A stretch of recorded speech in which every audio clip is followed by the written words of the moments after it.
would like to welcome everyone present here today and those watching the broadcast and call the February 5th, 2019 regular meeting to order with all board members present. Dr. Evans will return in a moment, and ask all of you to please stand for the Pledge of Allegiance.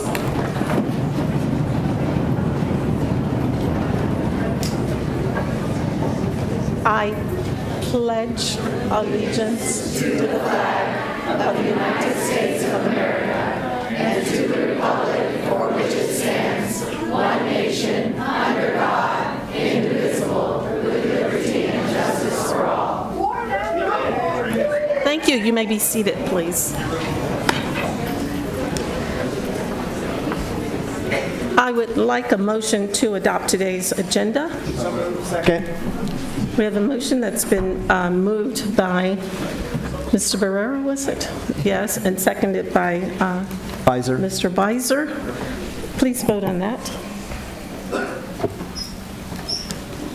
And that passes 5 green lights to 0 red lights. At this point, today's meeting of the Board of Education is a business meeting of the Board of Trustees that is conducted in public, and board members will not engage in a dialogue with members of the audience. The opportunities for members of the public to provide input to the board on non-agenda matters and items on the agenda is through the submittal of a public testimony request. The time periods for speakers on each item are set by the board as described in the board's bylaws and will be announced to the members of the public as each agenda item comes up for discussion by the board. In an effort to better serve the public and respect the environment, we're moving away from paper forms to electronic forms for public testimony.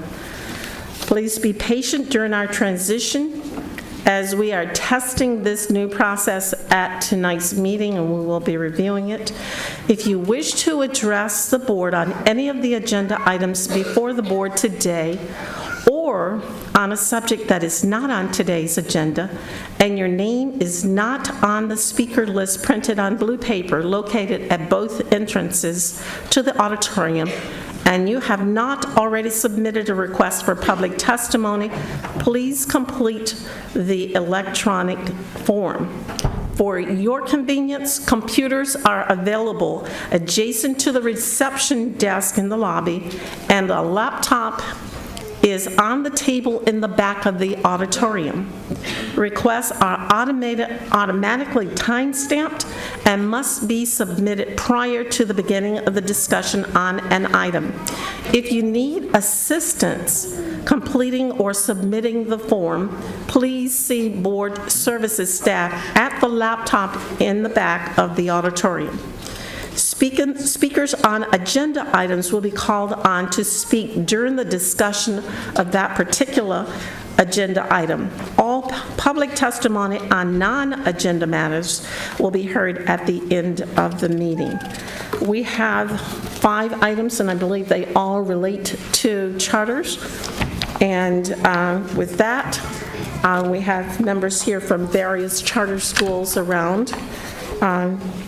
We will now hear item D1, the ratification of First Amendments to the 2018-19 operations agreements for Health Sciences Middle School and Health Sciences High School. I would like a motion on item D1. So moved. Second. We have a motion on the floor, and at this time, Superintendent, please present the item.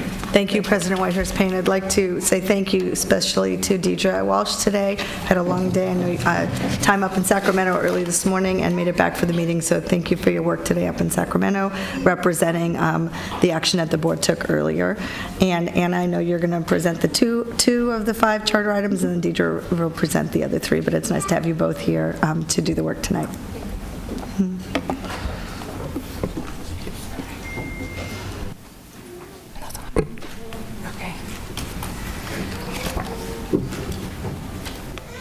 Thank you, Superintendent Martin. Item D1 ratifies the First Amendments to the 2018-19 operations agreements for Health Sciences Middle School and Health Sciences High School.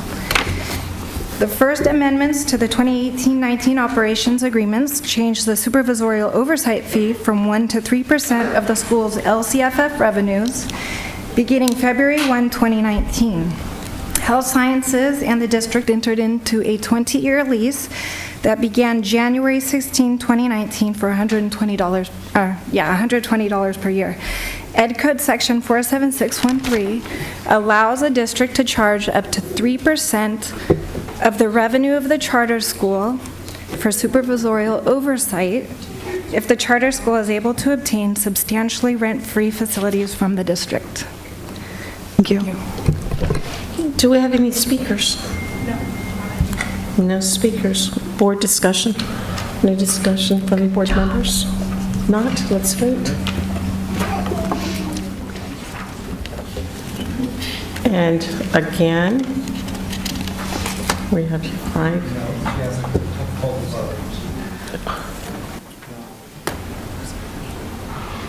Can you cancel it and start over? No, she just needs to poll the vote. Okay. All right. Thank you. Pull the vote. Thank you. That passes unanimously. Okay, let's move on to item D2. D2 is a public hearing to consider the renewal of the charter petition for Holly Drive Leadership Academy. This opens the public hearing for that. Thank you. Holly Drive Leadership Academy is seeking a renewal of its charter for a 5-year term beginning July 1, 2019 and ending June 30th, 2024. This public hearing is to consider the level of support for HDLA.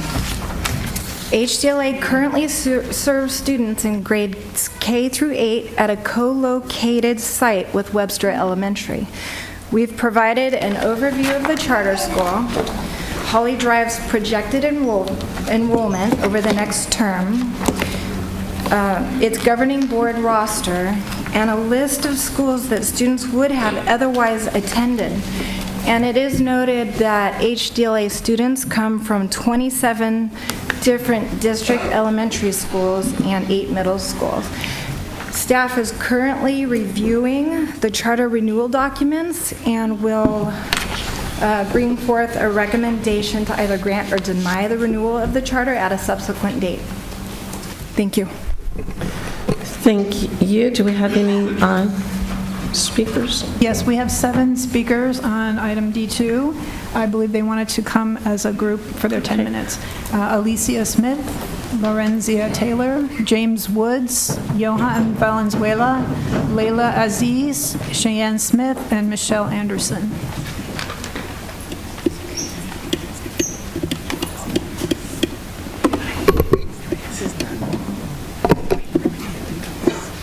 You can speak in any order. Oh, perfect. Thank you. Thank you very much.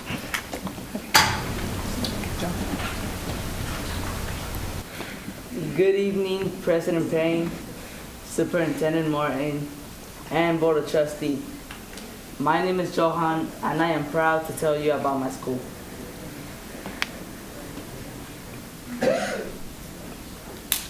Buenas tardes, Presidente Payne, Superintendente Martín y Consejo Administrativo.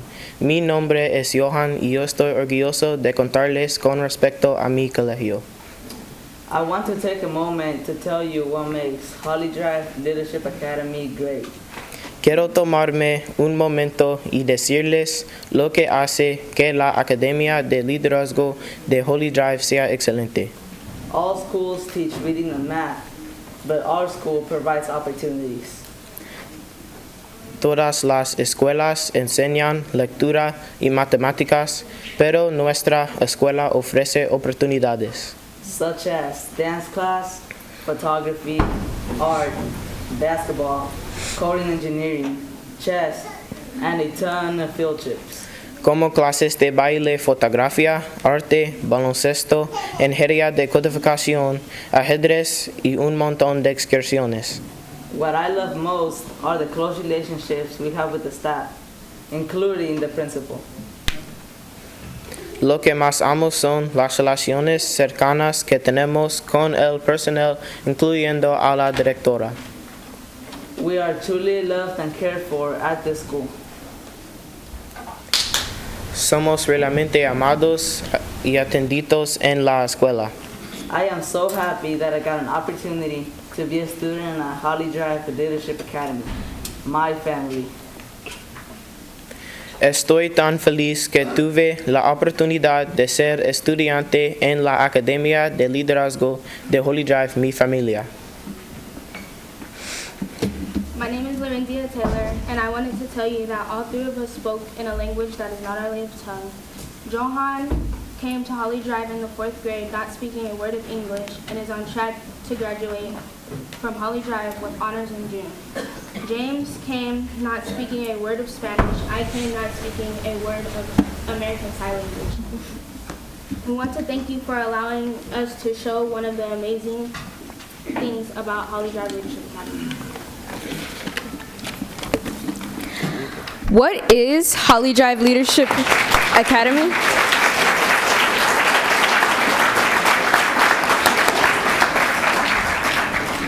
What is Holly Drive Leadership Academy? Holly Drive is a synonym for trailblazer. We've been doing charter schools before most people even knew what a charter school was. It is on the shoulders of Holly Drive that many of your great charter schools stand, because Holly Drive fought policy that created a bridge for other schools to walk over. Many do not know, but in 1999, all public schools operating on private property needed a CUP. Holly Drive fought for years and even lost our original campus behind this fight. But today, schools with less than 400 students do not need a CUP, thanks to Holly Drive.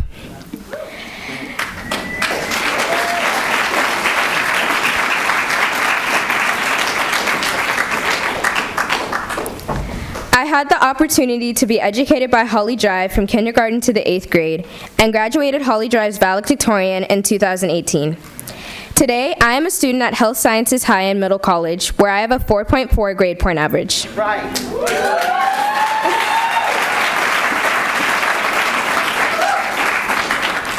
I am having a great time in high school, but I attribute who I am to Holly Drive. This school gave me the foundation, the structure, the love, and often the correction I needed to be my best self. Through numerous off-campus learning opportunities, honestly too numerous to name, to unique partnerships with places like Salk Institute, UCSD, the Wildlife Fish and Game Department, Junior Achievement, to having my sister's picture displayed at a museum in Balboa Park. Our lives have been enriched because of this school. Our eyes have been opened to possibilities, and our dreams have been changed to goals. So instead of us dreaming about a college degree, we're planning for it.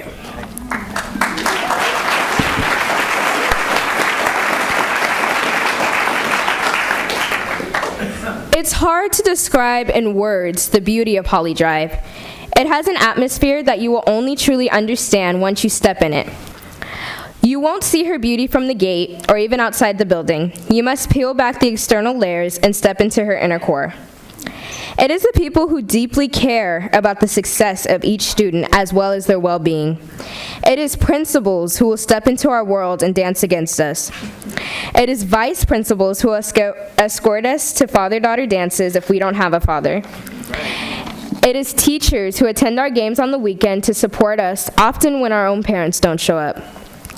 And it is janitors who will buy and share tamales and eat with us on the front steps of the school.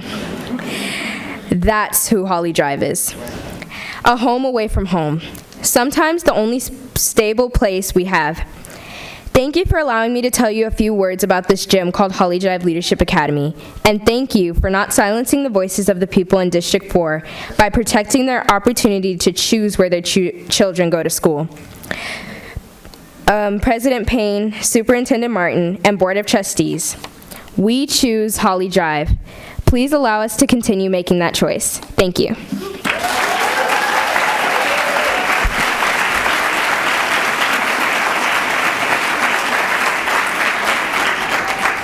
In 1999, I was approached by Bishop Roy Dixon and John Walton from Walmart to be part of a charter school they were starting. And I wondered, what could this school be? And 20 years later, I sit in wonder in what it has become. Our mission has always been to undergird San Diego Unified by getting kids ready for the rigor and challenges that come with high school and beyond. But the reality was, the kids in District 4 at that time were entering Lincoln reading at a 4th grade level. So we set on a quest to target kids who were at risk, kids who were in jeopardy of falling through the cracks, kids who were put out of other schools for poor behavior, kids who were in gangs or selling drugs, or kids with difficult home lives, or kids who were 2 or 3 grade levels behind. Fast forward 20 years, and many of our students still fit that profile. We have been called the leaders in teacher efficacy by the community, a name that was given to us, not one that we gave ourselves. We see education as multiple things and not a product, but a process. Over the years, we've had the benefit of helping kids transform their lives, seeing kids who were expelled at other schools become our school's valedictorian, and often become yours. We've had the opportunity to see these kids get into some of the best colleges in the nation. We've had the benefit of seeing our former students now bring their kids to Holly Drive Leadership Academy. We can name so many mountaintop experiences, but the truth is, we've had some valleys too over the years. We've been present when students have lost their parents. We've stood with children whose parents were arrested on our campus.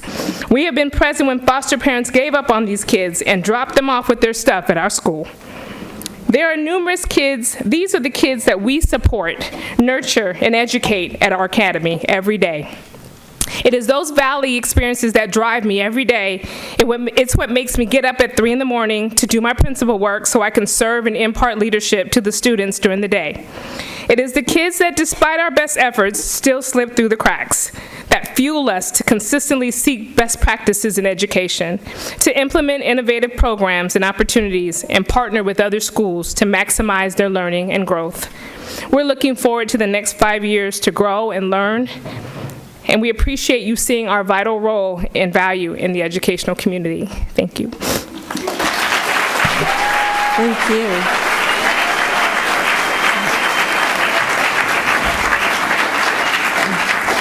Good evening, Superintendent Martin and President Whitehurst Payne.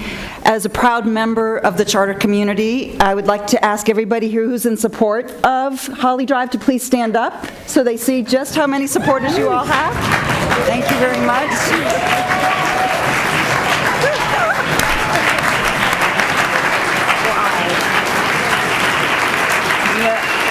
I'd get on that bandwagon too. This school has made us proud. They are what the charter movement is about, and we are happy to see the progress that they've made, and we look forward to them being renewed for another 5 years. Charter strong. Yes.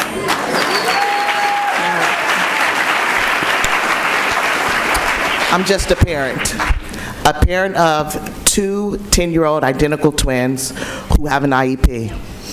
A parent who knows that when my children go to school that they're going to learn. A parent who's also an organizer and who knows that my children will also have a grade school teacher who's an African American male. A parent who knows that their math teacher would outrival any teacher in this district. So please, know that Holly Drive is a leadership academy. We need our school. We should have school choice. And I can't think of any other place I would trust my children. Thank you. Thank you.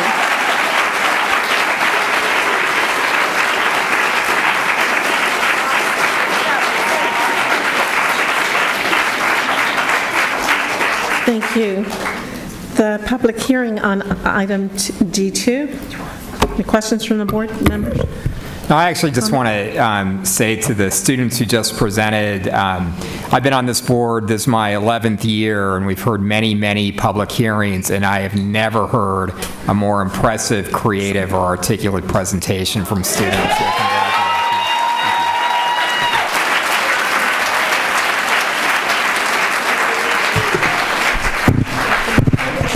So I also want to give accommodation not only for what was said, but the manner in which it was delivered, and the content of what was presented.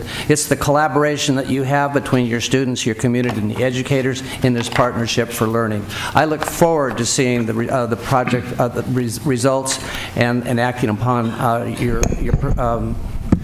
your renewal at the next board meeting.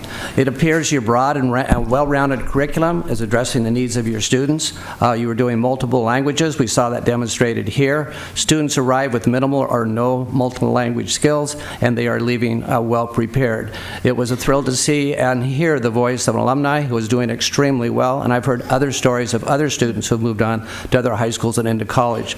The collaboration and the high expectations do make a difference, and it's truly, this seems like this school is a home away from home, and congratulations. Thank you, Dr. Evans. Just a couple of comments or questions for the staff and also for the staff at Holly Drive. We have overview here in terms of CAF scores and so forth and the percentages. And I know that probably when we have the actual vote on it, we'll have comparison to other schools in the area. But one of the problems with comparison to other school areas when we're only looking at test scores, so I don't know if there are other items that you can bring up that are also a comparison to other schools in terms of what's offered, whether it's special programs, curriculum, what it is that makes Holly Drive special, so that we're not just focused on, okay, this school, the 5 traditional public schools in the area had these test scores, and these are the test scores of Holly Drive, but what else? What other information is there about the school?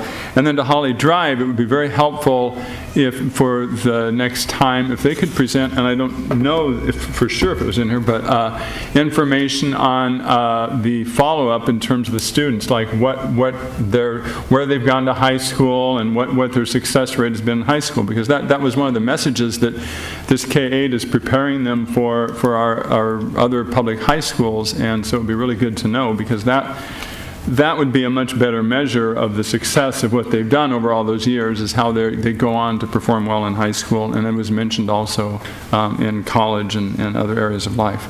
So I look forward to the next meeting, the next charter meeting, when we will consider the renewal of this great school.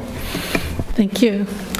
Well, everybody knows that I'm no big fan of Common Core state testing. Well, don't need to mince words there. But if you look at their results as in the last 3 years, in English, they went from 18 to 36%. That's about 100% increase in proficiency rates in English. And then I'm looking at math, and you don't have to be a math teacher to figure this one out. They went from 8% to about 16%, which is another 100% increase in proficiency in math. So that definitely shows phenomenal academic growth. So I look forward to reauthorizing the charter when it comes back for a vote. Thank you. Excuse me. Excuse me, you're out of order. Excuse me, you're out of order. You are out of order. I would like to say that I have visited this campus twice this year, and I'm very pleased that you came forward with a wonderful report, and thank you for this. And I love the fact that his Spanish was better than mine. I don't think that I could not do it the way he did it. It was good Spanish. I understood it, but I could not speak it like that myself. And of course, the sign language piece, I make my own sign language up, but that was good. Thank you. All of their English was better than mine. Thank you. Claro que sí. Thank you. This closes the public hearing on D2, item D2. Superintendent, did you have any additional comments? Thank you. Thank you all. Now we'd like to move to item D3. We will have a public hearing on that. Let me speak.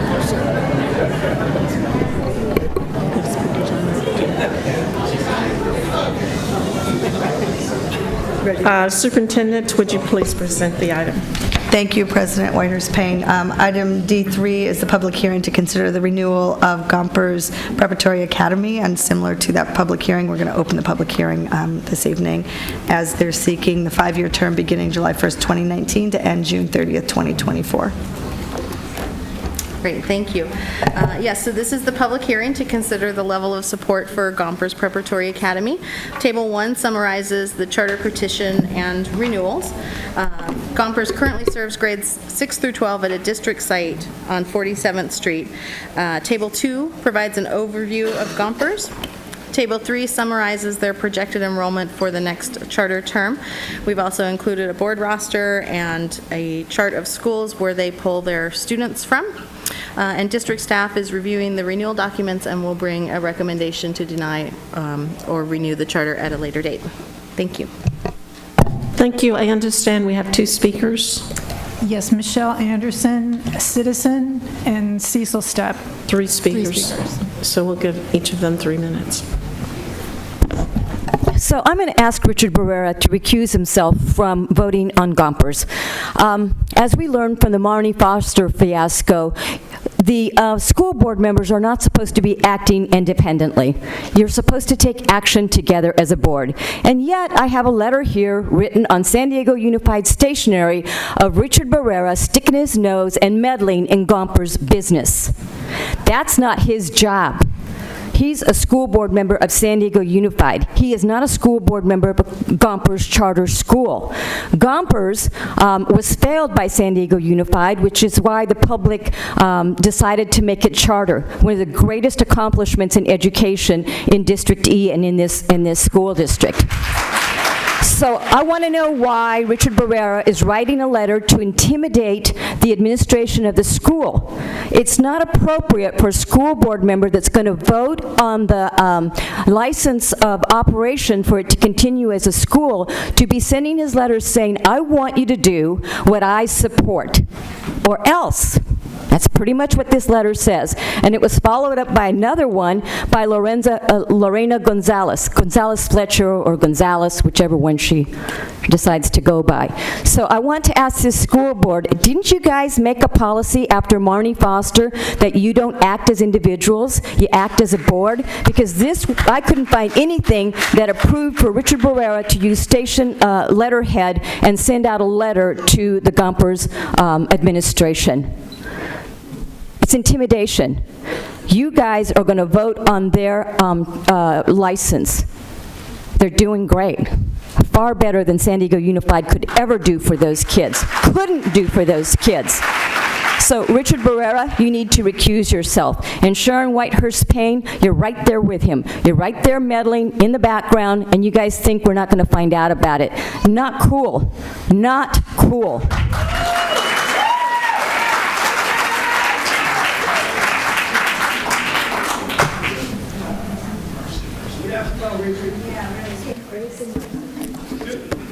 Good evening.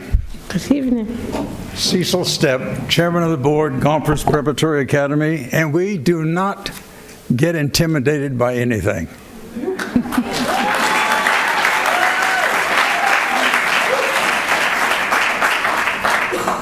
So good evening, Madam President, board members.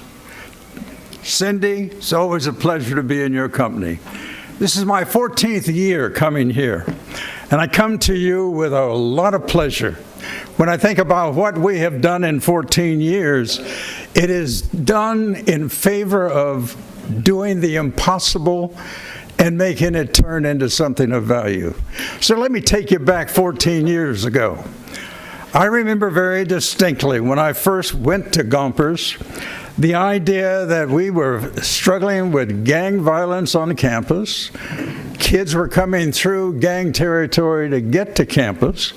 They were intimidated. Gang affiliation was a major issue. We had gangsters on campus trying to recruit. But in spite of that, one of the things that occurred for us 14 years ago, we were close to 50% of our students and staffs and parents, they were asking us to turn into a charter. They wanted us to be in a position where their children had the best opportunity to rise above what all the stereotypical attitudes were about them. 14 years ago, our average attendance at Gompers barely reached, most of the time, 90%. 14 years ago, Discipline was at the rate of about 1,000 a year. 14 years ago and many prior years, many students and families were told that these were not college students prepared to go to college. All we could say to them was, that's a lie. We have worked our way into an opportunity where 14 years ago, I stood at this podium. It's hard for me to believe 14 years ago. And we had a lot of disconcerting was going on. We had a lot of anguish, a lot of anger. But what I get as a remembrance on that particular day was one of our 8-year-old girls stood at this podium after we had had the struggles and the anger and everything that was going on about, are we going to become a charter? Miriam asked a very simple question. She said, is it wrong for us to want good things? Wow, what a concept. It broke the silence, the anger, and all the kind of kickback that was going on at that point. I'm sorry, I can't stop. She took half my time, so I want my time back. Total of 10 minutes for your group. Thank you so much. So you take some more of it than total of 10.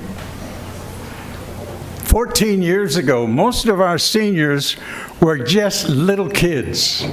That's how we have grown. We are 1,300 students strong from 6th through the 12th grade. I'm going to share some other data with you that turns into an opportunity as you begin to think of us and look at us to determine, are we worthy of another 5 years? I wish I could say another 10 years. But we'll do it 5 years at a time if that's what it takes. Board of Education saw the sparkle in our eyes after a young lady said all the wonderful things.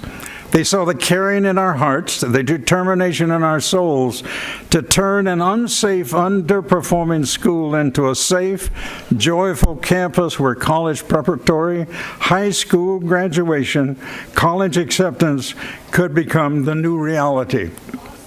14 years ago, Gompers Charter Middle School, now Gompers Preparatory Academy, was born. I was selected as the chairman of the board shortly thereafter, and it's been my honor to serve in that role for 14 years. Today we come to you asking you to renew our charter so we can continue the work we started 14 years ago. Our mission, Gompers Preparatory Academy, in partnership with UC San Diego and our community, is to accelerate academic achievement for all students. Doesn't matter where they came from, all students through a college preparatory culture and curriculum. As you know from our charter petition and from analysis performed by district staff, Gompers Preparatory Academy meets all of the legal requirements set forth in California Educational Code for renewal. Over the past several years, GPA students have shown steady growth academic achievement as measured by state test. Additionally, GPA students have outperformed their peers who attend neighborhood schools they would otherwise attend in both math and English. Language arts, which we are proud of these results. We are fully committed to continuing our work to accelerate academic achievement for all our students. Beyond achievement on state tests, we have implemented systematic changes at GPA that are making positive impacts on the lives of our students and community. Through our college preparatory culture and curriculum, and our commitment to ensure the GPA campus is safe, welcoming, and joy-filled campus, we have achieved the following accomplishments on behalf of our students and our community. Number one, our average daily attendance on the Gompers campus is higher than ever before, hovering between 96 and 97% most days. GPA has one of the highest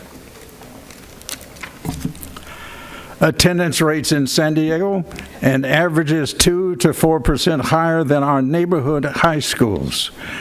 Number two, access and support for college preparatory curriculum.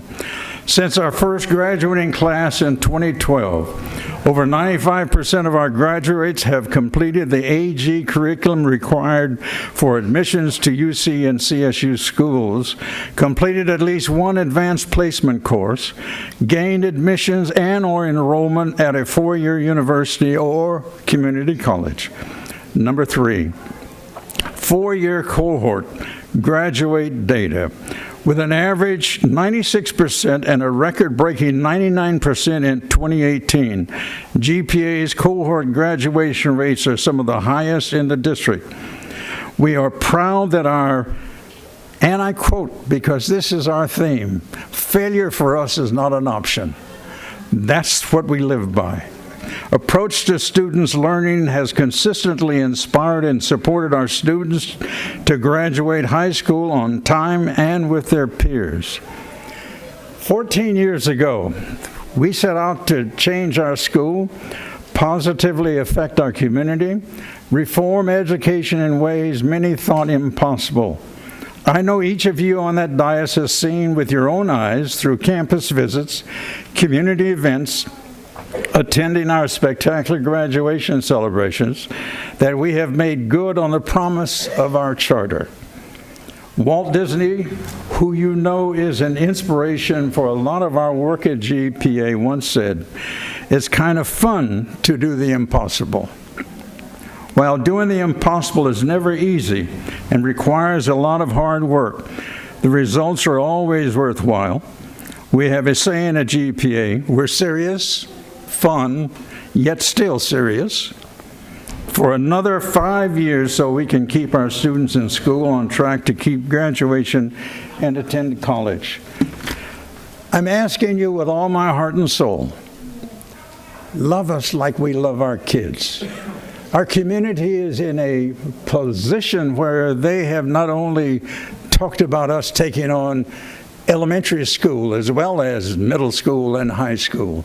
And we keep saying to them, we can't do everything, but what we can do, we can help parents begin to see they have the capacity to grow a college-bound child.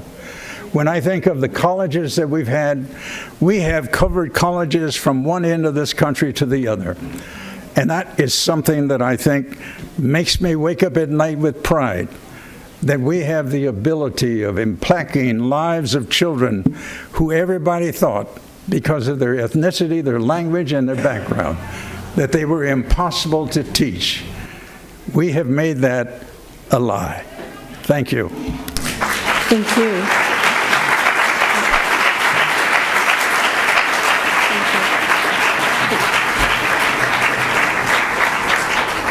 Marty, is that the 10 minutes? Yes. Okay, thank you.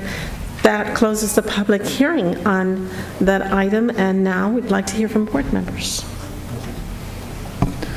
Yeah, I look forward to us looking at this at our next charter meeting in terms of the renewal of the petition of Gompers Preparatory Academy. I know there are a lot of dedicated teachers and other people here who care very much about the school. I think one of the things that I realize with our charter schools is that Gompers, Mr. Stepp was comparing, Gompers to neighborhood schools, and yet Gompers really is in many ways a neighborhood school. It was already in the community. It wasn't something that just arrived in the community and a flash in the pan and some sort of new program, but they said, we have a problem right here, and they stepped in, and they've done a lot of good work in the meantime. I think we heard earlier from Holly Drive, which was also very much integrated in the community, and this is what we really expect from our charter schools, that they be based in the community and that they be supportive, that we be supportive of them and they be supportive of us. And in the Holly Drive case, they're moving on from their K-8 school onto our district high schools. In the case of Gompers, we have the situation where they can attend the neighborhood elementary schools in preparation for going to Gompers. So I think it's a win-win for everybody, and I look forward to having more information at the next meeting. Thank you. Dr. McCrory. Thank you. My experience with the Gompers doesn't go back 14 years, but it does go back 10 years. In 2009, when I was invited to go to Gompers to take a look at the school to see if we could not support the expansion of a middle school into a high school. And at that time, it was a very contentious issue. I gathered with a number of educators, and we walked the campus, met staff, met students, and I found it to be an excellent, outstanding school. I had done school reviews for the State Department of Education in doing validation for schools for accreditation, for schools for being considered as distinguished schools, and I saw a distinguished school at Gompers. I stood with Gompers and supported its expansion to the high school, and was able to return to Gompers in 2014 to see the graduation. I think we were the first graduating class at that time. It was a thrill to be a part of the story of Gompers. I'm also looking forward to seeing the data and look forward to examining how it compares with its neighborhood schools as well as with its demographics. My sense is that Gompers is the fulfillment of what charter schools were meant to be in 1992 when the law was first created, which was to free a school from some of the requirements by the Ed Code, give them the freedom to experiment, give them the freedom to innovate, and to see if they could not make a difference. My experience with Gompers is that they have experimented, they have made a difference, and they've been a successful contribution to our community as well as to the surrounding schools. It is an example of the partnership that we have as a public school to validate and to authorize and to create schools that give parents a choice. It is a partner between our elected school board and our charter schools, and we treasure that partnership, and we look forward to continuing the partnership and look forward to the next board meeting to renew the charter. Thank you. Mr. Bernard. Mr. Buck. Yeah, my history does go back 15 years with Gompers. I remember sitting at the Starbucks coffee shop with you and Godwiniga when you were in the process of starting the school, and the results speak for themselves. Just looking at the last 3 results of Common Core state testing, the math results have increased over 117% in math.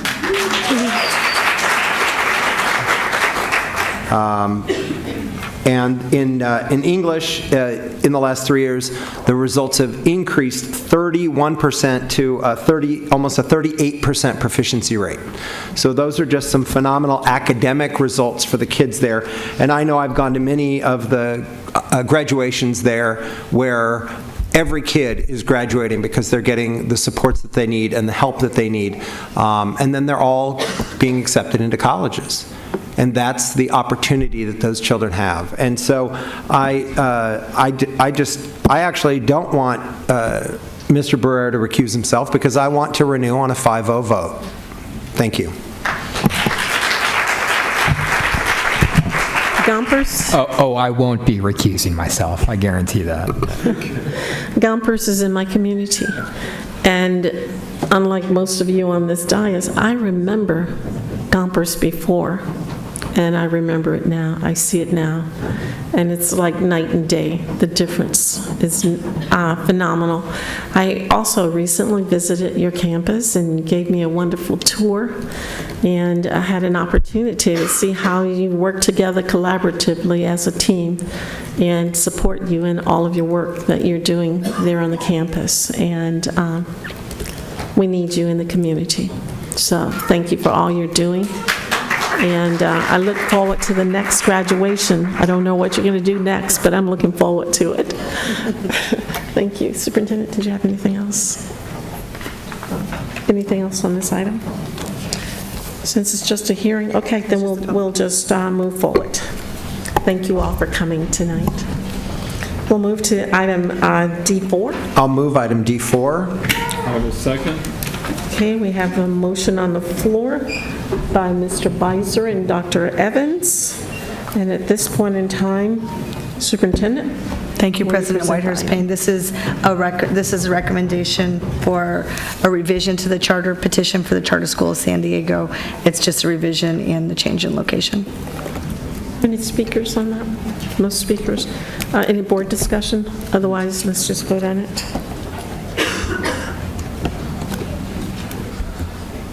Okay, that passes unanimously also. Thank you. And now we move on to item D5, which is Kipp Adelante Preparatory Academy. I move recommendation to staff. Second. Okay, thank you for the motion, and we will get the... Thank you, President Whitehurst Payne. This is an action item for the revision to the charter petition for the change in the corporation name to Kipp SoCal, and it's a change in their governance structure and to add a location. And I don't know if you'd like to present anything specific. It's all in the item, but you might have some additional information to add. Do we have any speakers on this? Yes, you have 5 speakers. 5 speakers, 2 minutes each, a total of 10 minutes for that section also. Guadalupe Sandoval, Allison Oley, Sean Gilly, Cindy De La Paz, Adelita Jasso. Did you want to say? Did you have a presentation? I can do just a brief intro. Yeah, I can do a quick intro. Just wait right there a moment, please. Go ahead. So, thank you. This is a request for a revision to the charter. For 3 separate pieces, a revision to the governance section, corporation name change, and location. I would say that since this item was written, we did receive an email and letter from Kipp indicating that they agreed to the required modifications that staff was asking for, that they would hold at least 1 board meeting in San Diego annually, and that they would maintain the advisory council in San Diego for the term of the charter. So that's the update for that. The rest of the information is in the packet. I'm happy to answer any specific questions you might have, but I'll just go with what's in there. Oh, and I would note that when we did the fiscal analysis, we did 2 separate ones because the school was projecting some higher growth rates than we've seen in the past, and we do know that they are limited in expanding their school site based on their current location. So we did an analysis based on the projected growth and analysis with no growth. And even with no growth, fiscally, they are meeting reserve requirements and will have positive ending fund balances. Thank you. Now we'll hear the speakers. Good evening. My name is Allison Oley, and I'm the Executive Director for Kipp San Diego. Before getting started, I just want to thank the Charter Office staff for your diligence and your professionalism and for the recommendation. At Kipp, we see community engagement as foundational to the success of our school. And in addition to continuing to further strengthen the local control vehicles of LCAP, ELAC, and SSC, and in addition to our regular school events to strengthen team and family, as Kipp SoCal, we'll commit to a local advisory board, as Deirdre mentioned, as well as a board meeting taking place in San Diego annually. We will work with San Diego Unified School District charter staff to document that in whichever way you all see fit after this meeting. The fact remains, though, regardless of the name of the support organization, Kipp Adelante is a local charter public school authorized by this district and serving this community. That will not change. Kipp LA Public Schools and Kipp San Diego are seeking to create one united nonprofit organization to better meet the needs of our students. The proposal was born from an urgency for us to get better fast. While Kipp Adelante alumni surely leave us with the skills and mindsets to succeed, 92% of our students go on to graduate high school 4 years after they leave us, many from district high schools. And our SBAC results are slowly trending upward, but not where we know that they could be with adequate support. This proposal allows us to leverage redundant and increased resources and capacity that already exist within Kipp here in Southern California and direct more of Adelante's resources directly to our classrooms and our students. This is a child-centered decision, allowing Kipp Adelante to continue to work as a local school with local input from our local families, students and alumni, and oversight and partnership from our authorizer. Thank you very much.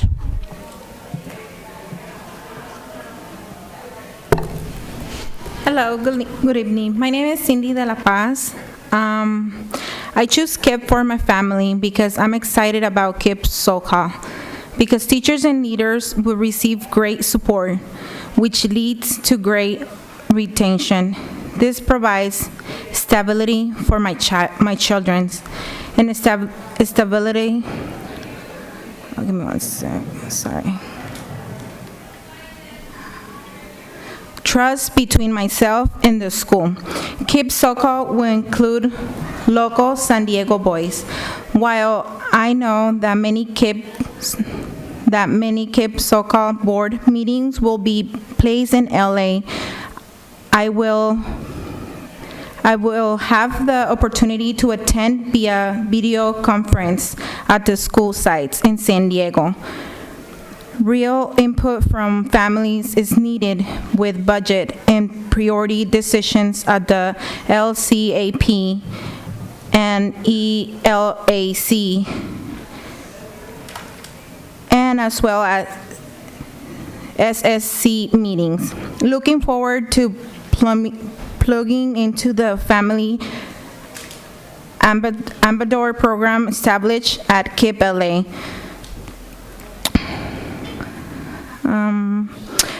Family leads programming including both registration events, immigration rights, supports, public policy, education, and community resources fairs. Please vote yes. Thank you. Thank you. Good evening. My name is Adelita Jasso, and I'm also a parent from Kipp Adelante. I have a child in 7th grade. I've been there for 3 years. And I love the way they work with our kids, not only my kid, but also for the future kids. If you guys can vote yes for our join with the LA, and also so they can keep working harder for our kids to go to college, because right now they're still working with them, but with the union, it will be a better future for our kids. Thank you. Good evening. My name is Lopez Sandoval. I'm the current college advisor at Kipp San Diego, but I'm also an alumni of Kipp Adelante's founding class, the class of 2015. After I graduated from San Diego State, the decision to return back to Kipp was an easy one. After all, it was at Kipp Adelante where it all started for me. It was at Kipp where I learned the power of knowledge, the beauty of words, the comfort of books, and where I learned to be resilient. I'm proud to say that today I'm teaching my students to work extremely hard and to dream big every day. As a college advisor, my job is to provide Kippsters with the necessary resources to be successful in college and in life. The Kipp SoCal structure will allow us to direct more resources to our students. Resources such as college tours that will encourage our students to pursue higher education, field trips that will foster their curiosity, and after-school programs that will expose them to arts, music, science, and sports. Kipp SoCal will also improve the quality of services that we can provide through Kipp Through College.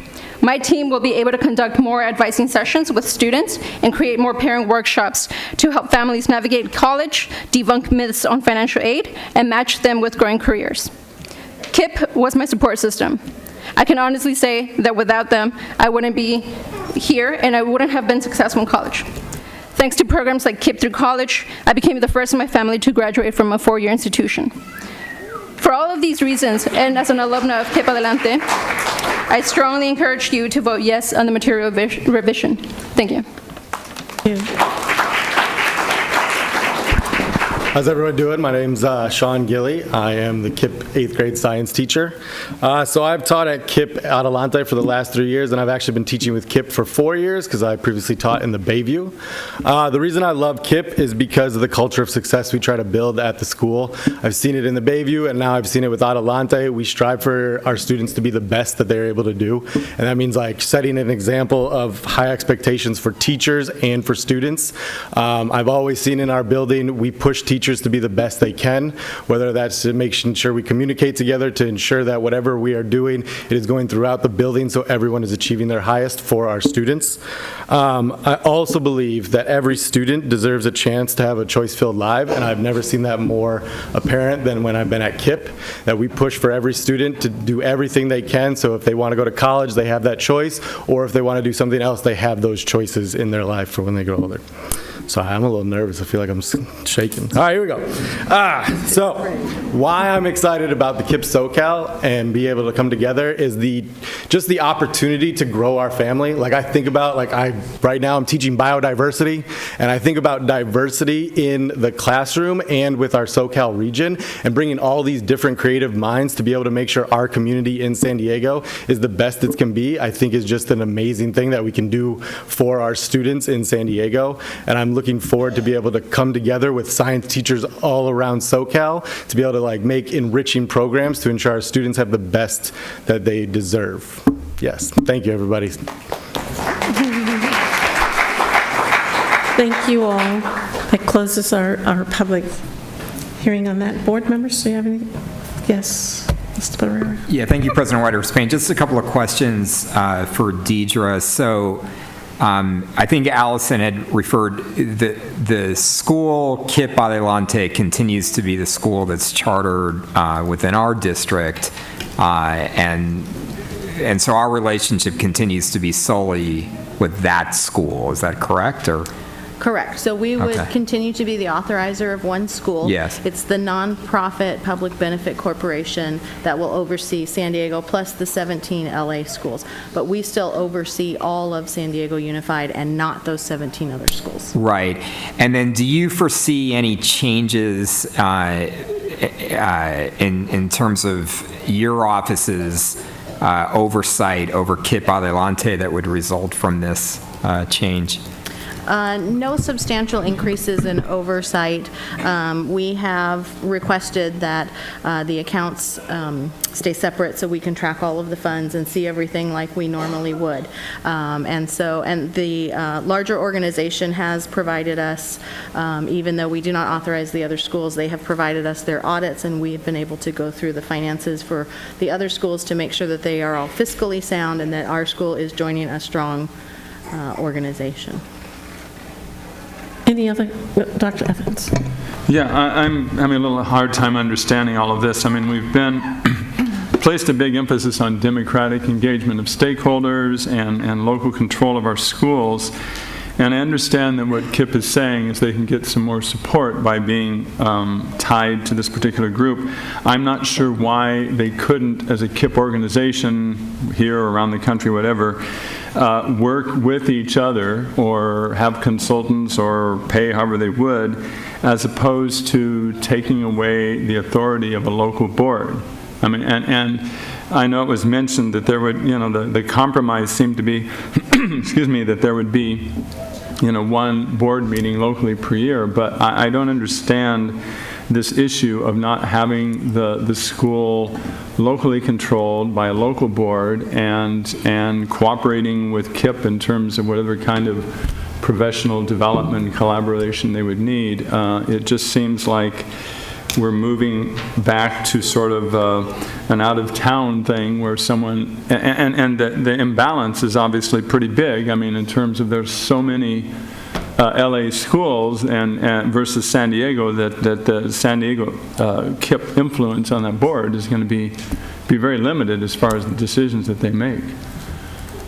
Yes, you are correct on those accounts. And we did consider those as part of our balancing in our staff recommendation. We looked at was giving up the what is currently the sole Kipp San Diego board, who has 100% oversight of this school and 100% decision-making for it. We are giving up some of that to a larger organization that oversees what would be 18 schools now. And that's why we wanted to make sure that the school had the advisory council in place, whose sole duty is to be responsible for the San Diego site, to monitor that site, to make recommendations to the school board that's overseeing the Kipp SoCal board, so that San Diego would continue to have that voice. But you are correct. Part of that balancing is there is no 100% dedicated San Diego board if this revision is approved. And for your comments regarding perhaps other ways to do it, I think there is some room for discussion or possibility about doing that, remaining a San Diego board, but being able to access via like a back office provider would provide a service to the school, perhaps looking at some of those options. I think some of the cost savings that the school here would receive that would allow them to put more money into the classroom is via staffing. They'll be able to use some of the staffing in the larger organization, particularly on like the operations side, to save those dollars here locally so that they can put them into the classrooms, with the expectation being that we will see increased academic results from the school. Well, and I do believe there are probably other charter schools that do contract various back office sorts of services, right? I mean, they can contract with all types of services. And as you said, an advisory council does not have the authority of a board. I mean, and it's I mean, it's very good that they would have an advisory council in terms of letting them know what they think, but it just is not the same as having locally elected people making the decisions about the school, and I'm not sure why we want to farm that out to another city. Okay. Yeah, so when we balanced the interest, we looked at who were they looking to join, and this was an established organization that's all Kipp. It's 100% Kipp already. When we had this scenario from a previous school looking to do this, they were looking to join an organization that was geographically much further away and that they had no connections to previously. So we did factor that into it when we looked at this. I would also point out that because if we make this revision now, it doesn't mean we can't make another revision later. If the advisory council comes to us or goes to the school and says, we don't think this is working for San Diego, we can approach the school, because it's still our school, we're going to be responsible for oversight of it, to have conversations with them to say, if it's not working, we need to maybe look at unmerging the two corporations again. Yeah, well, and so in my opinion, I would prefer that they would explore avenues of cooperating with the larger Kipp organization rather than giving up the board. And then one other question, in terms of on the renewal cycle, where are they currently? They renewed last year. So they just, okay. Yeah, so they just renewed. Okay. Thank you. Yeah, I mean, I understand some of the pros and cons of what's before us, but one of the things I'm wondering about is, if a parent is having a problem or an issue and they go to the principal or, and they don't feel that their solution is being addressed, then they usually go to like a board member like me or one of the other trustees. They may email us or call us or something, or, run into us at a school or community event. And then if those aren't an option, then sometimes they come to a board meeting and they'll speak during non-agenda public comment and let us know that they've got a concern that they'd like us to look at. Could you imagine if we had one school board meeting a year? So and so then I'm listening and I'm trying to understand what is the avenue by which a parent can try to affect change and address a concern at the school if there's only one school board meeting in San Diego a year. Does that advisory council serve in that capacity? Yes, so the advisory council would be made up of the current San Diego board members. They will all transition into the advisory council. So these will be folks that should be known to the community and the families being served at this school, and they would be a resource for exactly that if there was an issue at the San Diego-based school.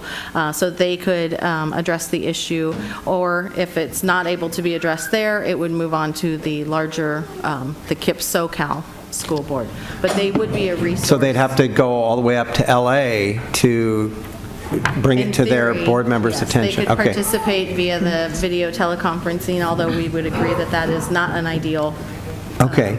Will the advisory council have monthly Brown Act meetings that will be noticed and et cetera? They have indicated in their documentation to us that they are committed to maintaining that advisory council, and the language I believe that they put in the revision says that they will meet continuously and regularly.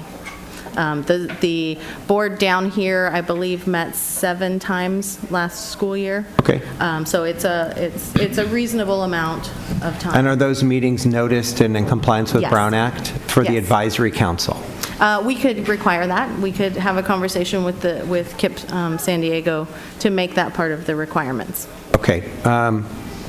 Is there a friendly amendment to ask staff to explore that avenue?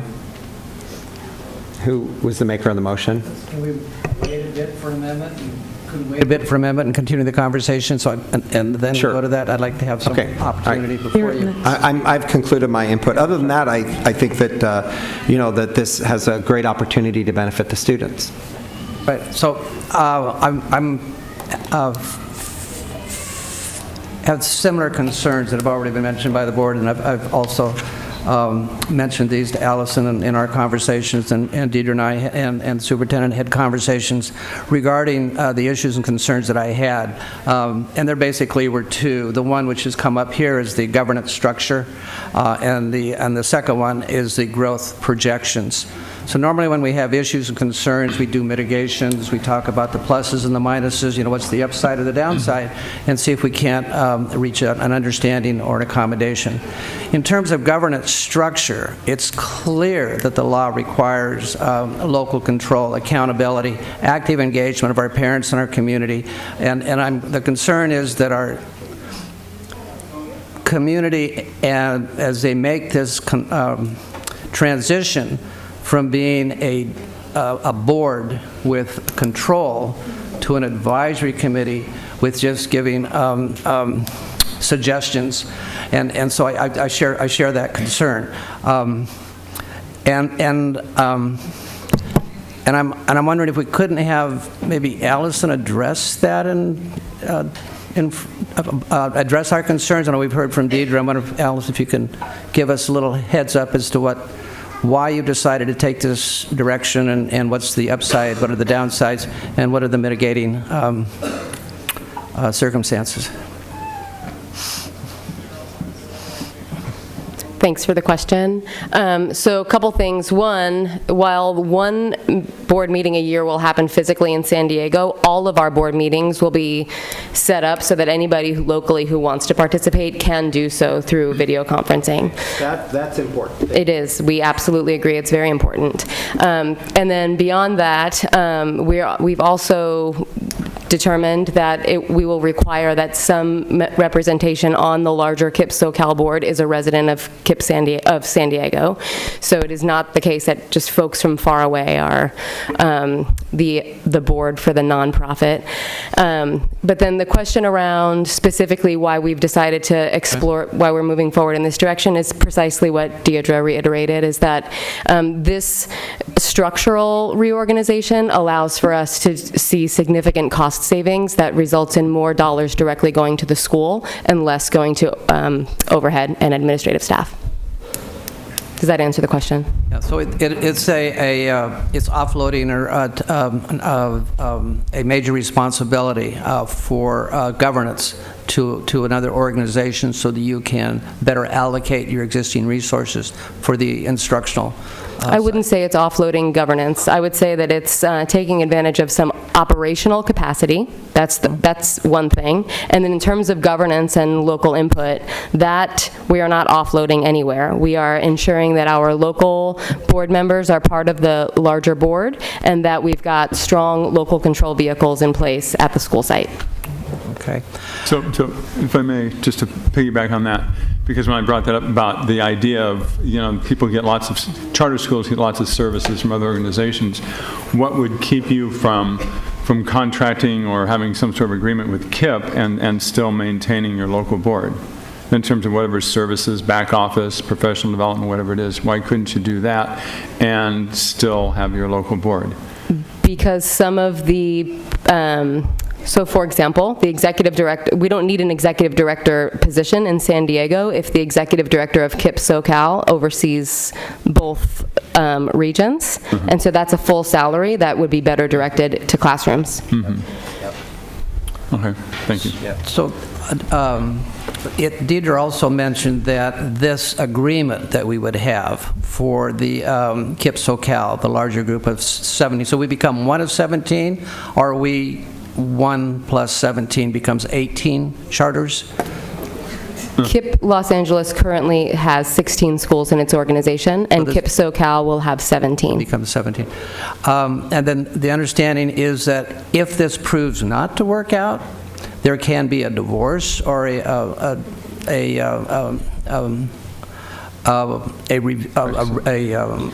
breaking of that agreement. Do I understand that correctly?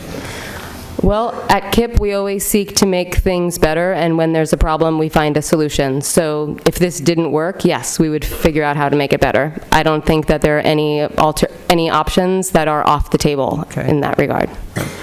And then for other charters, I think one recently is the National University, where we had the charter laws require us to add a board member appointee. You know, maybe this could be an option for including an appointed board member to the charter on a temporary basis, or some way to provide additional assurances that that this process is working correctly. Along the lines of what you're recommending, we did implement that once in the past, a few years ago, but we only did it when the charter was falling apart, and I don't get that sense at all from Kipp, and I'd love to have them, give them the opportunity to move forward with staff recommendation and then see how it goes. And as staff had said earlier, we can reevaluate it after a year or so and make sure that it's meeting the needs of our local students. That's my input. Yeah, you've resolved my issues with that, and thank you. The other question I have, and the concern I have, were your growth projections, and it seems to me that you've made like a 66% growth with one cohort and a 33% growth with another going over the next 5 years. And I think, Deidre, what is the rationale? Where do you think those kids are going to come from, I guess? What's the thinking behind that? Is that a question for me or for staff? Me or Allison? Me? Sure, either. So I just think it's very optimistic. Yes, and that's why we did the 2 fiscal analysis on the data. The site that, not Holly Drive, I was looking at that paper. The site that Kipp currently occupies has some space limitations to it, so they're not able to grow their enrollment. The proposed new location will be a larger site, and it will accommodate a higher enrollment than they've been able to maintain at their current site. So that's why they have included the growth projections, is it will be a larger site and they can house more students. Not substantially more, like the school's not going to double in size. I think they're projecting to add about 150 or so. 125. Yeah, roughly that. Yep. Okay. Thank you. Okay. I met also with Allison, and my concerns have been addressed.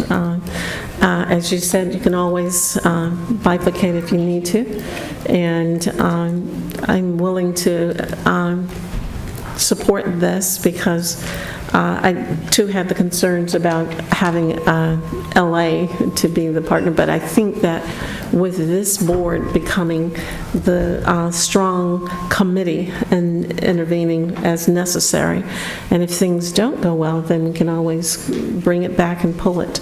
So I'm willing to give them that opportunity because I think that they will use the money to help students more, and that's what it's about for me. So that's it. Let's vote.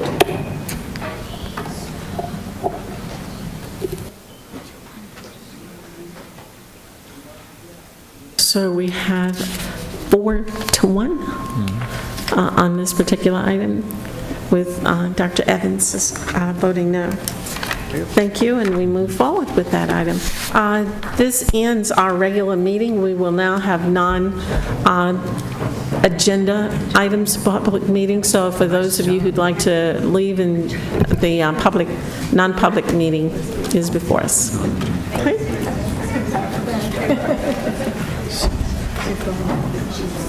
Yes, you have 30 speakers, okay.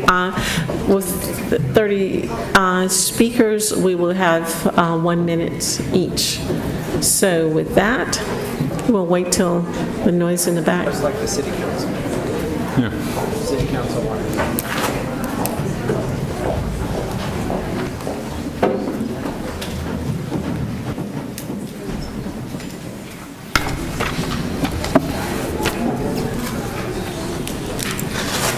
Can we take like a 1 minute break? I think we can go ahead and start. Go ahead, yeah. We can go. stay Sally's here. talking. I'll be right back. Go ahead. So we'll go ahead and call in groups in order of the sign-up. Citizen, Ginny Curran, Angela Serrano, Patricia Morris, Gregory Elgin, Billy Stewart, Ashley Beaver. 1 minute each. Thank you. So I'm here to speak about the sexual abuse issues in this school district. Superintendent Martin has failed to address them. She at one point said she would do everything in her power to protect children, but she's broken that promise over and over again. And you read the media stories, you see the television stories, and yet again, there's another educator misconduct news story in our local media. And it's time for her to do something about the educator misconduct. She needs to set up so people understand what type of behavior is acceptable and what is not acceptable. I've talked to her about it many times. We had many meetings about it, and it still hasn't happened. Children continue to be abused in our school system, and Superintendent Martin needs to take a concrete step to do something instead of just hiding in the second floor pink palace.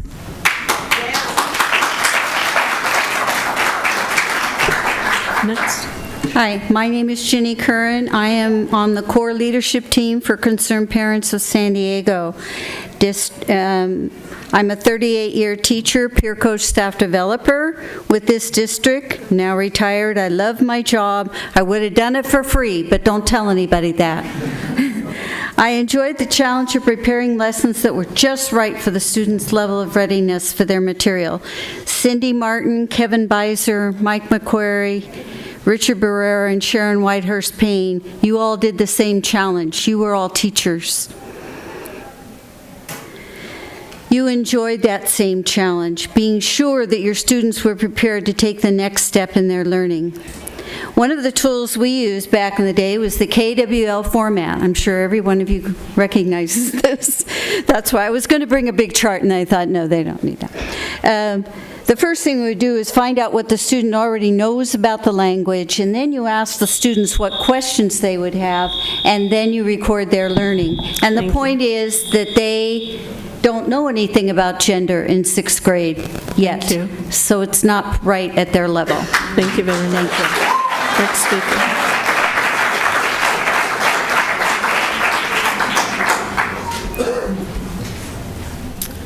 Good evening, I'm Opal Elgin, and I work as a sexual assault victim advocate. And we all understand that children, their minds are sponges they take in the information and then they put out.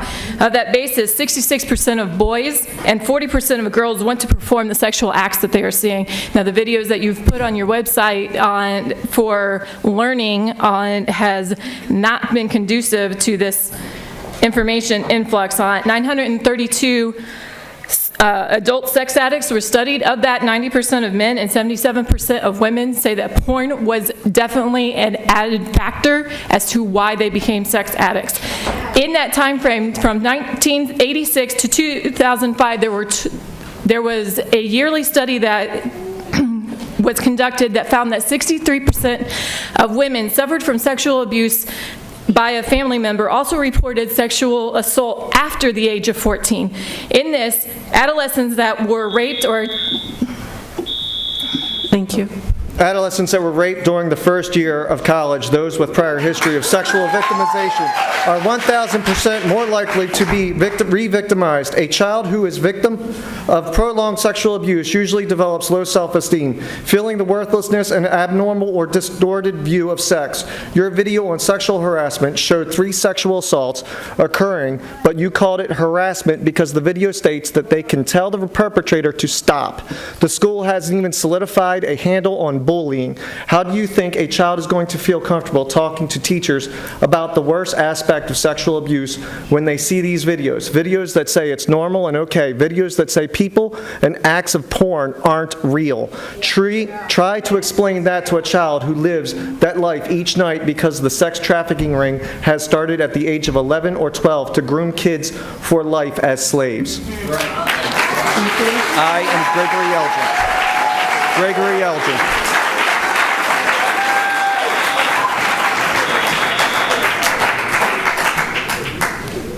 Hello, I'm Angie Serrano. I wanted to say congratulations on Holly Drive Charter School and those beautiful schools.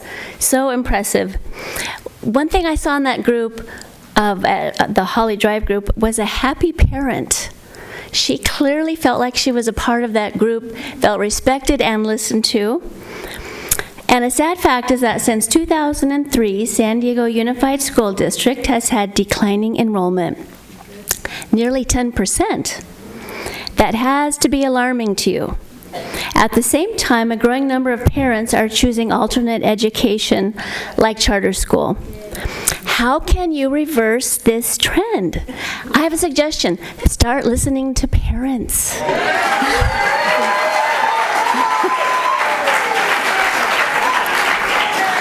Okay, I've talked to a lot of parents, and one reason why they're leaving, now listen to me. You have chosen a highly offensive and outrageous sex ed curriculum. Stop ignoring parents. Stop treating them like opponents. Partner with us. Thank you.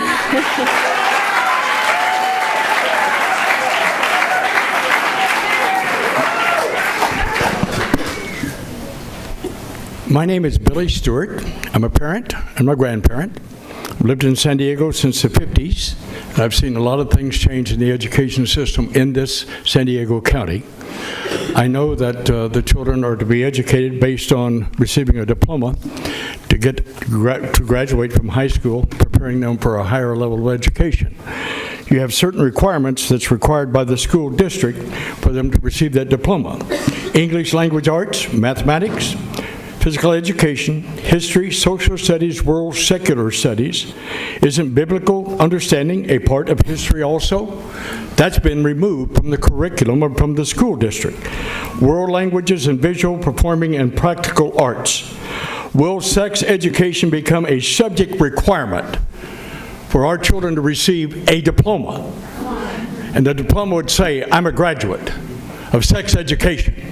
Or will it say on that diploma, I'm a graduate of multiple educational understanding? Thank you, you very, very much.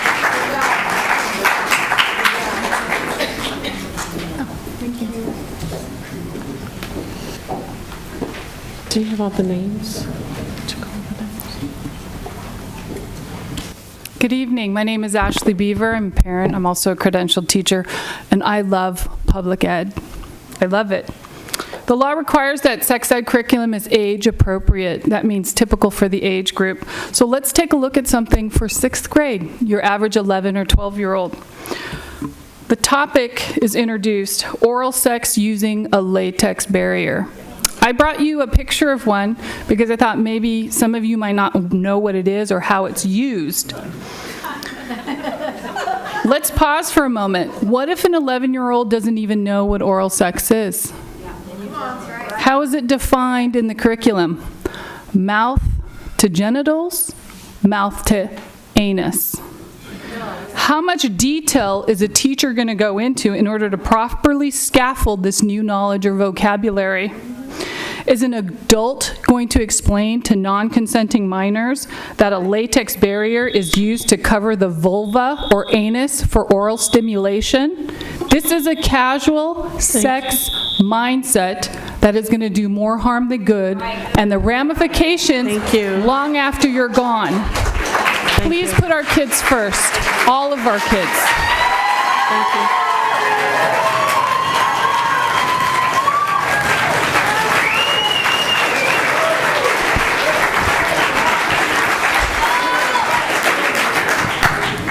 My name is Judy Neufeld Fernandez. I'm an educator and a California credentialed teacher and a former teacher from your district, but had to quit teaching because my kid was abused here.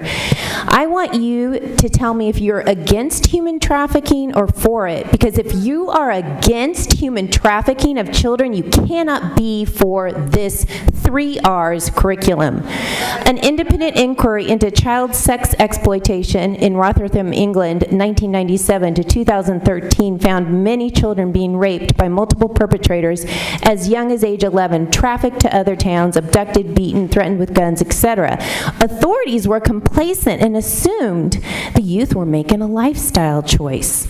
Parents trying to extract their children as victims, they were arrested because the authorities thought the parents were too uptight and that the kids were just growing up and the parents didn't want to acknowledge it.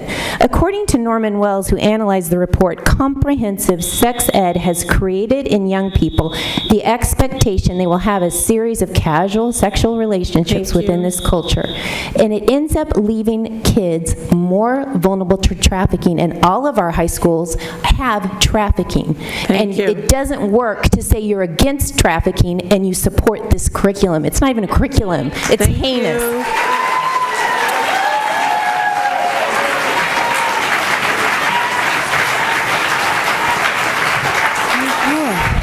This is a hard act to follow. My name is Dr. Patricia Downs Morris. This is a hard act to follow. I am here because I'm a visiting teacher in your district. I'm here for accountability. I was taken off my substitute long-term job. Thank you, Mr. Beiser, for responding to my email. I was taken off my job December 11th because of a basic skills test that I had already completed and submitted 3 years ago. I've been visiting teaching for 4 years. And then I'm offered a full-time position at Roosevelt Middle School by the principal to apply for it. And then I was removed by a phone call from Mr. DeLeo from your Human Resources Department saying you can't work anymore before Christmas. I have no job. It's called me a disparity in my income. I was going to put a bed out here, call Channel News, and have you all take care of me because I have no job. I have a job, but no pay. And this is accountability. I had parents, principals, teachers calling me at home. Where are you, visiting teacher? We need you. We don't have enough subs. It's not fair. I have all the documents in my briefcase. And I gave them all to HR 3 months ago. To the superintendent to look into. 3 months ago. And now I have a 3-day eviction to be put out. We will have the superintendent to look into this. Thank you.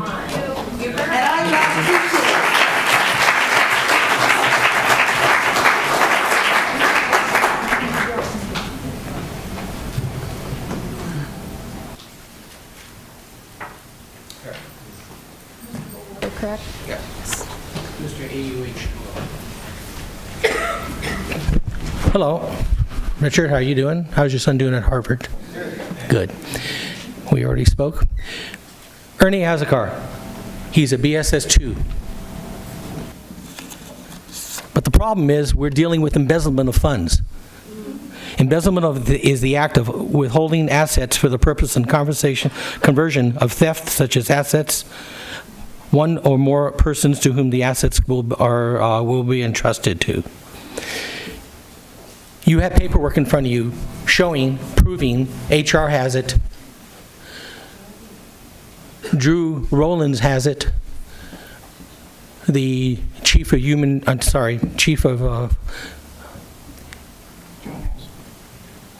the bottom line is this.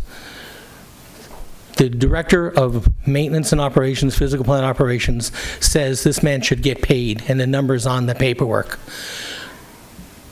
Miss Cindy Martin, you came out before you became superintendent and kept on saying how wonderful it is that the BSSs help the school district in our abilities. Prove it. Get this man paid. 3 years is long enough. We will look into it again. You have all the evidence in front of you. Thank you.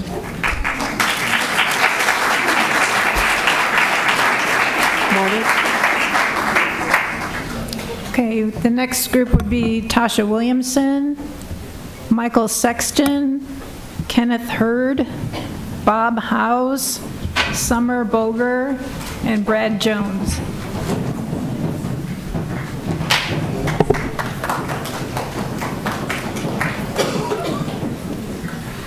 Hi, thank you. I'm here again. I want to say thank you, Andrew Sharp. Communications did talk to me about Longfellow. I'm still concerned that we have underfunding of special education, and that we went to a meeting with SDEA and teachers were being told to lie on IEP documents. We are hoping that the State Department will come in and really take a hard look at how you guys have managed IEPs across this district that have impacted students. I was in an IEP meeting for 5.5 hours last Thursday. That was day 1. Day 3 is in 2 days. Day 2 is in 2 days. These kids are being impacted. They're being hurt. They're being injured. Teachers don't have what they need. Teachers are being impacted. Staff is being impacted. I would ask that you do something, and you do something right away, because we plan to shut you down if you don't. Next.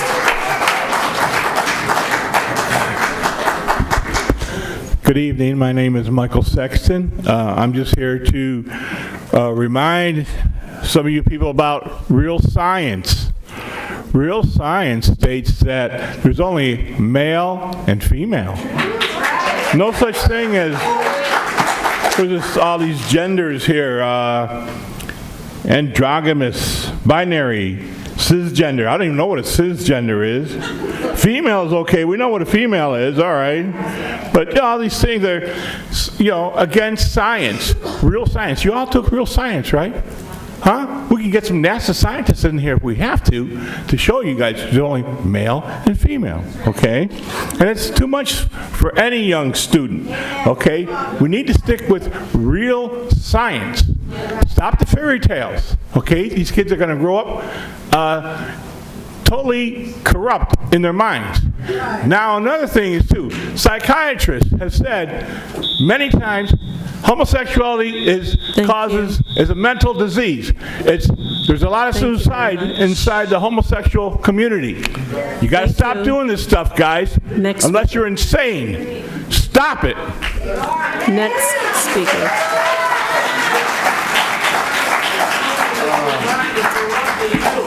Superintendent Martin, President Whitehurst Payne, rest of the board. I come before you today as a parent and a husband and a concerned citizen in San Diego. I am in complete opposition of the current sex ed curriculum. I think it is quite astonishing what we're teaching children. I get the pressure that you are under to come in an appliance with the bill that California has put out. However, I think what has been interpreted is... It's been interpreted very poorly, to say the least. Such ambiguous wording is age appropriate, and I do want to reference something. So the City of San Diego puts out a survey, the Youth Risk Behavior Survey, and they do that biannually, the most recent one being 2017, the 2019 one is out. Based off the curriculum, the 3R curriculum that's currently in place, and the survey responses that we have gotten back, the things that we're teaching children based off this curriculum, they aren't even aware of yet. So this isn't an introductory, or let me phrase it, this isn't teaching them something they need to learn. This is introducing them to things like anal sex. And so I just want to make sure that that case is stated, because I understand what everyone's attempting to do here, but be sure that you're introducing this, not teaching on it, and the statistics speak for themselves. Thank you. Thank you.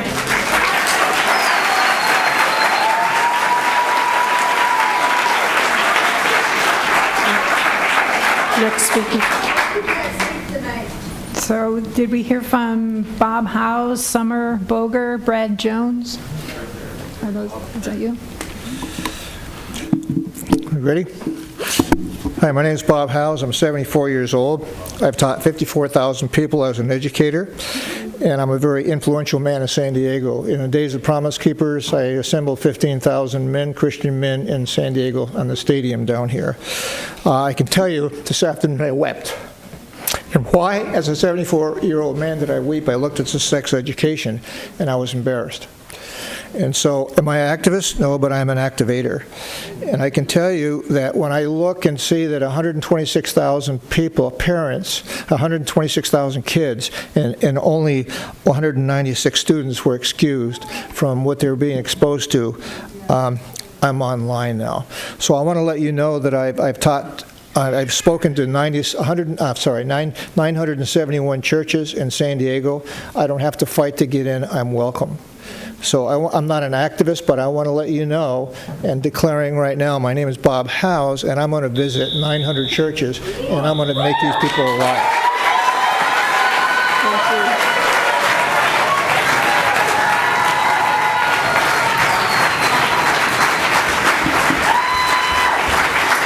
Thank you. Next speaker. Good evening. I'm Summer Boger. I'm a parent, and I am also a representative of the Eagle Forum of California. I want to ask you the question, is the so-called consent being taught in direct contradiction to statutory rape? How to sex lessons so that students as young as 11 years old can have pleasurable and safe sexual experiences reinforces sexual activity as a healthy behavior. Yet the research on the adolescent brain clearly shows that sexually stimulating information during adolescence is damaging. Valerie Hubbard, the CEO of WeAscend.org, shares the findings. Compared with their peers, those in sexuality projects were more likely to be engaging in sexual behaviors. 80% of the students in these programs fared either worse or no better than their peers who were not in the program. What is a disservice if we don't emphasize proper use of sexuality and using premature sexual behavior instead of giving them long-term scenarios to marital versus premarital sexual relationships and the outcomes of finances, education, health, safety, and standard of living. I oppose the SHEP. Thank you. Thank you.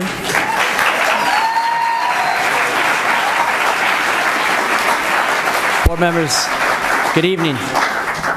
Member Beiser, I found it very interesting that when the Kipp SoCal governance structure changed, your main concern was that if they're doing one board meeting a year, how would the students, how would the parents, how would the community address things and change it? Your community's here, and you're not changing anything. So mark my words, if you don't start working with this community, we will control the majority of this board in 2020. Thank you. Call the next speakers.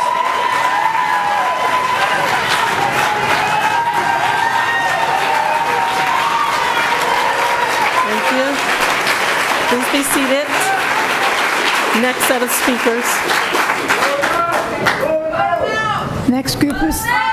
The next group of speakers would be Christian Wapples, Karen DeGiegre, sorry for that, Becky Heinrichs, Richard Robbins, and Yusuf Miller. Please come forward. Good evening. My name is Christian Waples. This is regarding the sex education curriculum. Over the course of an average week, I consistently oversee and monitor 40-plus children. They range from ages 6 to 12.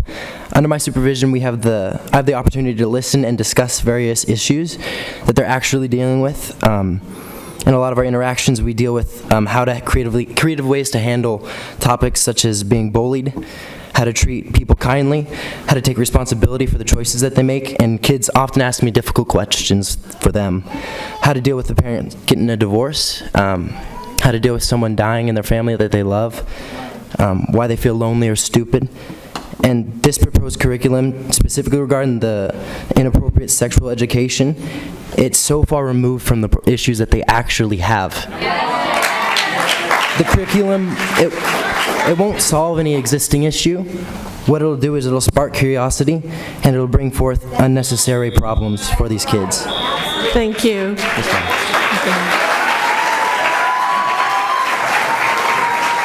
Next speaker.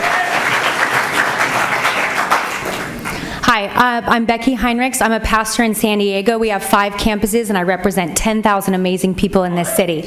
I'm not coming to you as a pastor. I'm coming to you as a parent of a 6, 10, and 11-year-old. The one thing I want to communicate is that sex education should be about biology of a human body, how babies are made, maybe even how to prevent babies being made, how bodies work. That is education. Yet this curriculum has veered from education and biology to an over-sexualized curriculum fueled by a political and sexual agenda. I want to focus on one point that's being taught to 5th and 6th graders, 10 and 11-year-olds. My son stands here. They communicate that mutual masturbation and bathing together is in the no-risk category. I would assume that if you, myself, or anyone in this room were bathing with someone they were sexually attracted to, we would quickly escalate to a high-risk category. We are setting our children up to fail. We are setting them up to be engaged in things that they are not yet mature enough to handle. I want to compel you to suspend this curriculum. And if you are not willing to suspend this curriculum, I hope you are willing to fill an army with counselors, therapists, and psychologists. They're going to have to deal with the consequences that come from an agenda that you are approving. Thank you. Next speaker. Next speaker. Please be seated. Next speaker. Karen DiGireggi. This is my 3rd school year coming to speak to you and just getting disrespected and ignored. I am so thankful for the many other parents that have stepped into this battle because I'm growing weary. So I just thought I'd have a moment of silence protesting your policies and your practices with regard to this issue and these parents who care so much about the way you're teaching our children.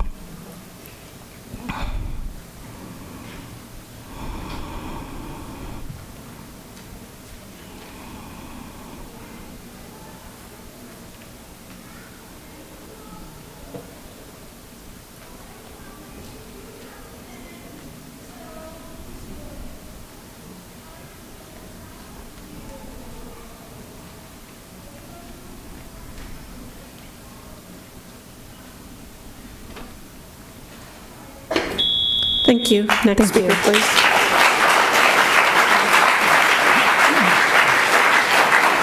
Next speaker, please come forward.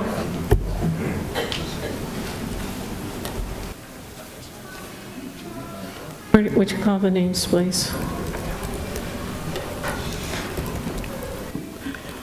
You know who I am. I am Tanya Daniels, Tonjadaniels for the record.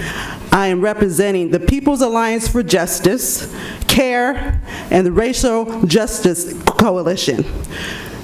Since it is Black History Month, let me start out with a quote by Langston Hughes. Negroes, sweet and docile, meek, humble, and kind, beware the day they change their mind. We are standing here before you today because we are no longer going to let you guys sit there and be comfortable with covering up sexual assaults and physical assaults of students on campus. It is time for the world to know what you guys do to parents like us when we complain about legitimate concerns regarding our children. You have sat there and falsely imprisoned my son's father right here. You and Carmina Duran of the Quality Assurance Office. No. He was facing a $100,000 bail and 2 felony strikeable offenses. And I said I'm speaking for a few people here. We don't allow passing on time. They need to come forward. I said I'm speaking for a few people here. They need to come and speak for you. And that is due because Cindy Martin, you sat up there and lied to a Superior Court judge and had him ejected out of a courtroom when you were on the witness stand, when you were on trial.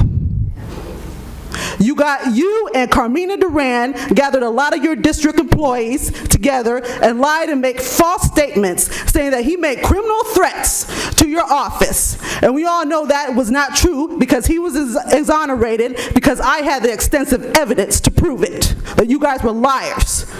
So we won, and the court granted us favor. We are tired of hearing about the daily violence that continues at Lincoln High, the daily fights. President of the school board, Sharon Whitehurst Payne, you are aware of that.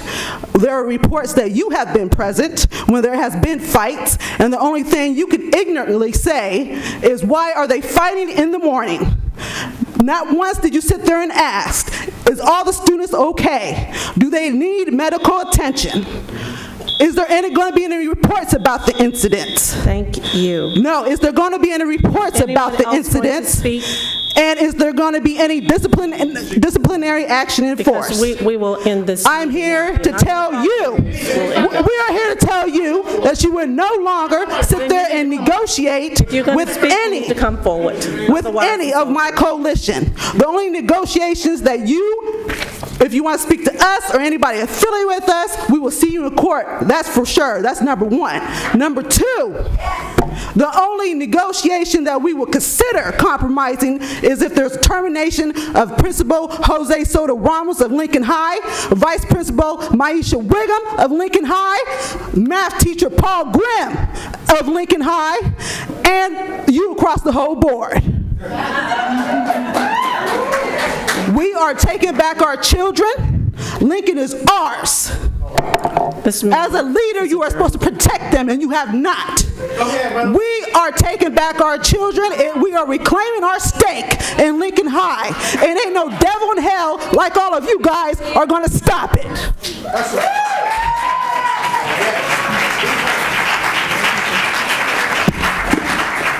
This meeting is adjourned until February 12th. My name is Richard Robbins, and I'm here representing the People's Alliance for Justice. I'm here with my child, and I'm here to support this individual here, and I'm also here to represent myself.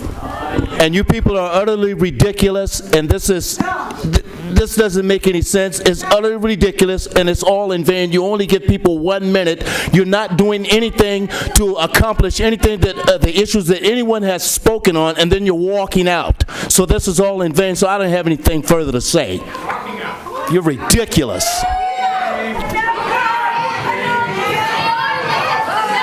Don't worry, your days is numbered. Go ahead.